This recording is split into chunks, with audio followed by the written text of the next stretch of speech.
சாராயம் குடித்து இறக்கவில்லை என்று ஒரு ஐஏஎஸ் படித்த ஒரு அதிகாரி, பொதுவான அதிகாரி, ஒரு பச்சை பொய்யை சொல்லுகின்ற அவல நிலையில் இன்றைக்கு தமிழக அரசு இயந்திரங்கள் இயங்கிக் கொண்டிருக்கிறது. அக்கா கனிமொழி அவர்கள் இளம் விதவைகள் தமிழ் மண்ணிலே உருவாகி கொண்டு இருக்கிறார்கள் என்று சொல்லி ஆர்ப்பாட்டத்தை நடத்தினார்கள். இன்றைக்கு இளம் விதவைகளுடைய சங்க தலைவியாக அக்கா கனிமொழி அவர்கள் நாடாளுமன்றத்திலே சென்றிருக்கிறார். ஓலமிட்டதோ மரணம் ஓலம் கூட இந்த விடிய ஆட்சியினுடைய முதல்வர் காதில் விழவில்லை என்று சொன்னால் இவர் இந்த மக்களுக்கு எதிரானவராக செயல்பட்டுக் கொண்டிருக்கிறார். மழை தண்ணி என்பதை விட பீ தண்ணி குடித்துவிட்டு இந்த சமூகத்திலே வாழுகின்ற அந்த பட்டியல் சமூக மக்களை சென்று பார்க்க மனம் இல்லாத இந்த ஸ்டாலின் அவர்கள் இவங்க என்ன சொன்னாங்க? முதல் கையெழுத்து நான் மது விலக்கை பத்தியதான் கையெழுத்து போடுவேன்னு இந்த முதல்வர் சொன்னார்.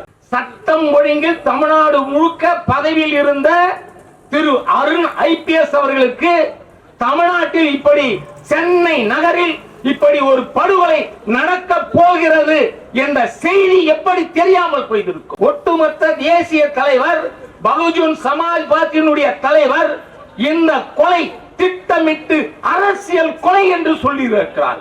ஆனால் கூட்டணி தர்மம் என்ற பெயரிலே இங்கு பலியாராக ஆக்கிக் கொண்டிருக்கிற தோழர் திருமாவளவன் அவர்கள் திமுகவுக்கு முட்டு கொடுக்கிறதா முட்டு கொடுத்துட்டு போங்க, அது எங்களுக்கு கவலை இல்லை.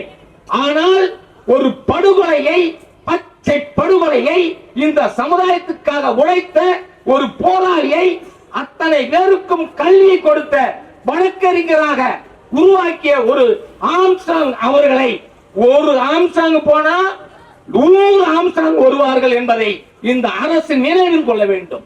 இந்த விடிய அரசு பட்டியல் சமூக மக்களுக்கு எதிராகவே செயல்பட்டுக் கொண்டிருக்கிறது. அதனால் தார்மீக பொறுப்பேற்று முதல்வர் அவர்கள் இந்த பதவியை விட்டு விலகி இருக்க வேண்டும். எங்கே உங்களுடைய இரும்பு கரம்? எங்கே துளைத்தீர்கள் அந்த இரும்பு கரத்தை? இன்றும் தேடிக்கொண்டிருக்கிறீர்களா என்ற கேள்வி பொதுமக்கள் மத்தியில் இருக்கிறது. குறிப்பாக கள்ளக்குறிச்சியினுடைய துயரங்களை எடுத்து சொல்வதற்காக நாம் இங்கே வந்திருக்கிறோம். இது சாராயம் என்பதே கெடுதிதான். அதுல சாராயத்துல நல்ல சாராயம் என்ன, கட்ட சாராயம் எல்லாம் சாராயம்னா சாராயம் தான். என்ன இவர்கள் என்ன நினைத்துக் கொண்டிருக்கிறார்கள் என்று சொன்னால், இறந்து போனவர்கள் 10 லட்சம் ரூபாய் பணத்தை கொடுத்து விட்டால் அவங்க போதும், இந்த கள்ளச்சாராயம் காசுவதை இந்த அரசு, விடிய அரசு இத்தனை ஆண்டு காலம் உறங்கிக் கொண்டு இருந்ததை போல இந்த கள்ளச்சாராயம் இல்லை. இதற்கு முன்னேறிய கள்ளக்குறிச்சியில் இருந்த அந்த கருணாபுரத்தை சார்ந்த அந்த மது பிரச்சனையில கலெக்டர் அவர்களும் SP அவர்களும் அவரோடு திராவிட முன்னேற்ற கழகத்தினுடைய நிர்வாகிகளை அருகில் வைத்துக் கொண்டு அவர்கள் வயிற்று வழியில் தான் இறந்தார்களே தவிர சாராயம் குடித்து இறக்கவில்லை என்று ஒரு IAS படித்த ஒரு அதிகாரி, பொதுவான அதிகாரி, ஒரு பச்சை பொய்யை சொல்லுகின்ற அவல நிலையில் இன்றைக்கு தமிழக அரசு இயந்திரங்கள் இயங்கிக் கொண்டிருக்கிறது. இந்த மது ஒழிப்பு அப்படி என்று சொன்னால் அக்கா கனிமொழி அவர்கள் இளம் விதவைகள் தமிழ் மண்ணிலே உருவாகி கொண்டு இருக்கிறார்கள் என்று சொல்லி ஆர்ப்பாட்டத்தை நடத்தினார்கள். திராவிட முன்னேற்ற கழகத்தில் இருக்கிற அந்த சாராய ஆலை முதலாளிகள் நாங்கள் ஆட்சிக்கு வந்தவுடனே நாங்கள் மூடி விடுவோம் என்று சொன்னார்கள். இன்றைக்கு இளம் விதவைகளுடைய சங்க தலைவியாக அக்கா கனிமொழி அவர்கள் நாடாளுமன்றத்திலே சென்றிருக்கிறார். இதற்கெல்லாம் காரணம் என்ன? கருணாபுரத்தில் அந்த கண்ணுக்குட்டி தான் இத காட்சி வித்தாரா, அல்லது காட்சியதை வாங்கி வித்தாரா என்ற புரிதல் இல்லாமல் ஒட்டுமொத்த பழியும் கண்ணுகுட்டி என்கின்ற கோவிந்தராஜ் பேரிலே இந்த அரசு திட்டமிட்டு மூடி மறைச்சு, குறிப்பாக பட்டியல் சமூக மக்களுடைய அவலங்கள், அந்த அவலம் ஈழத்தில் எப்படி கொத்து கொத்தாக மனித இன பிணங்கள் இருக்கின்ற பொழுது இந்த இனம் எப்படி அல்லல் பட்டதோ, ஓலமிட்டதோ, மரணம் ஓலம் கூட இந்த விடிய ஆட்சியினுடைய முதல்வர் காதில் விழவில்லை என்று சொன்னால் இவர் இந்த மக்களுக்கு எதிரானவராக செயல்பட்டுக் கொண்டிருக்கிறார்.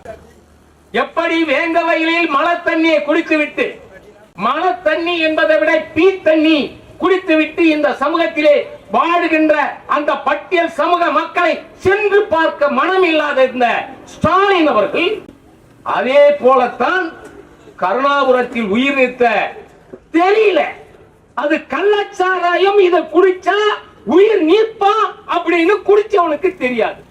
இது அறியாமை. இவங்க என்ன சொன்னாங்க? முதல் கையெழுத்து நான் மது விலக்கை பத்தியதான் கையெழுத்து போடுவேன்னு இந்த முதல்வர் சொன்னார். 3 ஆண்டு காலம் ஆகிவிட்டது. அன்பு சகோதரர்களே, விதவைகள் தாலி எடுத்திருக்கிறார்கள். தாய் தந்தையை இழந்த குழந்தைகள் இன்றைக்கு அல்லல் பட்டுக் கொண்டிருக்கிறார். மரக்காணத்திலே நடந்த அவலத்தை தாண்டி இன்றைக்கு கள்ளக்குறிச்சியிலே நடந்திருக்கிறது. ஆனமலையிலே இதே கள்ள சாராயம் குடிச்சு இறந்திருக்கிறார்கள். விழுப்புரத்திலே கள்ள சாராயம் குடித்து இறந்திருக்கிறார்கள்.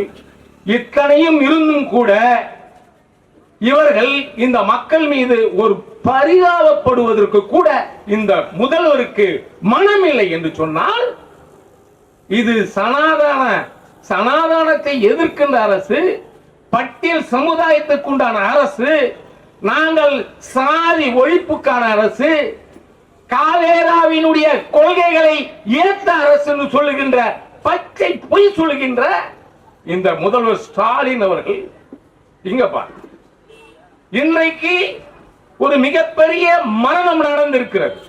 பட்டியல் சமூகத்திலே பெரம்பூர் பகுதியிலே ஒரு தேசிய கட்சி தலைவர், அவர் குழந்தை மாதிரி, நானும் அவரோட பழகி இருக்கிறேன், பேசி இருக்கிறேன், எனக்கு ரொம்ப நெருங்கியவரா இருந்தவர் தான். இந்த மரணம் ஒரு ஐபிஎஸ் அதிகாரியை திரு சந்தீப் ராய் ரத்தோ அவர்களை மட்டும் மாற்றினால் இந்த நிர்வாக கட்டமைப்பு மாறிவிடுமா என்ன? இதே நிர்வாகத்தில் இன்றைக்கு பதவியேற்றிருக்கின்ற திரு அருண் ஐபிஎஸ் அவர்கள் ஏற்கனவே ஏடிஜிபியாக அவர் இங்க சட்டம் ஒழுங்கில் தான் இருந்தார். சட்டம் ஒழுங்கில் தமிழ்நாடு முழுக்க பதவியில் இருந்த திரு அருண் ஐபிஎஸ் அவர்களுக்கு தமிழ்நாட்டில் இப்படி சென்னை நகரில் இப்படி ஒரு படுகொலை நடக்க போகிறது என்ற செய்தி எப்படி தெரியாமல் போயிருக்கும்? இங்கு இருக்கிற உளவுத்துறை அது செயல் இருந்து விட்டதா? அப்போ நீங்க என்ன நினைக்கிறீங்க? ஒரு ஐபிஎஸ் மற்ற அதிகாரி எல்லாம் ஐபிஎஸ் அதிகாரி எல்லாம் திறனற்றவர்களா? இவர் திரு அருண் ஐபிஎஸ் மட்டும்தான் தலை சிறந்தவரா? மது விலக்கு என்று சொன்ன உடனே அருண் ஐபிஎஸ் அங்க போடுறீங்க. இங்க சென்னையில கொலை நடனா மீண்டும் அவரை கமிஷனராக அங்க போடுறீங்க. தமிழ்நாட்டில் இருக்கிற ஐபிஎஸ் அதிகாரிகள் அத்தனை பேரும் செயலிழந்தவர்களா என்று ஒரு கேள்வி இங்க இருக்கு. அப்படின்னா பட்டியல் சமூக மக்கள் குடியால் செத்துவிட்டால் அந்த பட்டியல் பிரிவில் இருக்கின்ற ஒரு அதிகாரியை போட்டால் இந்த மக்கள் அமைதியாகி விடுவார்கள் என்ற எண்ணத்தை இந்த அரசு நினைத்துக் கொண்டுதான் இவர்கள் இப்படி செய்து கொண்டிருக்கிறார்கள்.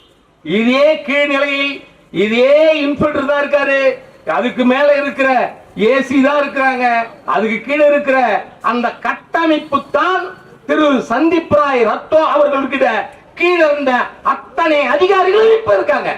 இப்ப மட்டும் என்ன புதுமை நடக்க போகிறது? என்ன ஒரு ஏதோ ஒரு அந்த கைதிகள் மொழியில் நாங்க பேசுவோம்னு சொல்றாரு. அந்த என்ன மொழின்னு அவருக்கு தெரியும், காவல்துறை அதிகாரி. ஆனால் ஒட்டுமொத்த தேசிய தலைவர் பகுஜன் சமாஜ் பார்ட்டியினுடைய தலைவர் இந்த கொலை திட்டமிட்டு அரசியல் கொலை என்று சொல்லி இருக்கிறார். இது அரசியல் கொலை. தோழர் திருமாவளவன் அவர்களும் அவங்க சிபிஐ விசாரணை கேட்டிருக்கிறார்கள். இங்க இருக்கிற